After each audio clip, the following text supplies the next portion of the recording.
First of all, thank you so much for coming in and talking with us a little bit about Microsoft and kind of the educational standpoint. I'd like for you to first kind of give us an idea of what your role is with Microsoft with regard to working with schools and universities. Sure. So Microsoft has a worldwide education presence. We have a U.S. presence, and then we get into regional. So I'm the North Texas education executive for Microsoft. So I kind of deal with K through 20 schools and the relationships Microsoft has with those schools. Now there's a whole broad team connected to me and around me, but that's pretty much it. We service schools in any way that they need to be serviced. And so give us an idea, because I can imagine that kind of the technology used, the software used, the systems used varies from school to school, district to district, university to university, grade to grade. So talk a little bit about that dynamic. In general, right, all schools have what we're used to in enterprise businesses, right? They have a network, they have PCs, they have servers, they have services they render internally, they have services they provide to, say, parents for portals, that sort of stuff. So there's little nuances in how the technology is laid out, but for the most part it's just like a corporate technology environment, except really on a much grander scale than a lot of people are used to. Well, and there's a difference between Microsoft's relationship with corporations, obviously, and then with the education system. Very much so. So education is for all intents and purposes, highly discounted. And then it also includes those initial relationships under that high discount include quite a bit of no-cost services. Like we provide email hosting in the cloud for free for schools. We provide storage unlimited for every student, faculty, and staff in the cloud. We provide sites, video, very much a whole ecosystem of applications. Think of it as Office in the cloud and then Office across devices at no cost to most of the students in the school. IDC did a study, and Microsoft did actually contribute to the study, and they identified top 3 skills students need to graduate and move into the modern world. And I won't highlight the first 2 skills, reading and communication, right?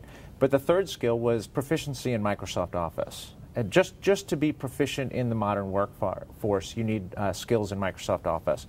So that is a real need, and Microsoft addressed that need by pretty much granting Office to all the students. So that's really dynamic. But when you look at Office, Office is just a tool, right? Teaching is coming from the teachers, so the technology is not changing teaching, it's improving the outcome, right? And teachers are actually doing the teaching with technology now.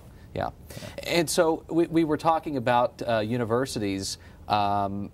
Give us a kind of the idea of that whole dynamic, because I know it's a little bit different than kind of your K through 12 approach.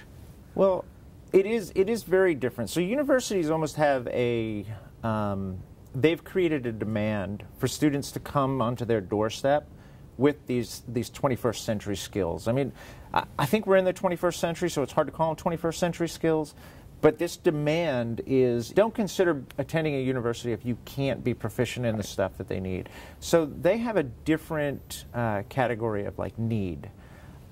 They also expect things like social collaboration in a university, and we're just seeing that starting to come alive in the K through 12 space. So universities, it's like you need to be able to collaborate. It's not going to be an individual turning in a paper. It's going to be a group turning in a paper, that sort of stuff. Right. Talk to us about the technologies themselves. I mean, we've gone from putting computers in a computer lab to maybe having some laptops issued, and now with the tablets, the Surface. So give us kind of an idea. I know that it's being used differently, campus to campus, but there's a lot of this, one-to-one going on right now. It's going on all over. So I'll go to university first. The vast majority are not issuing devices to students. They expect students to come with them. K through 12, they're expecting, I guess by 2020 would be the kind of current accepted time, that almost every student starting from second and beyond will have a device of some sort or access to a device at school.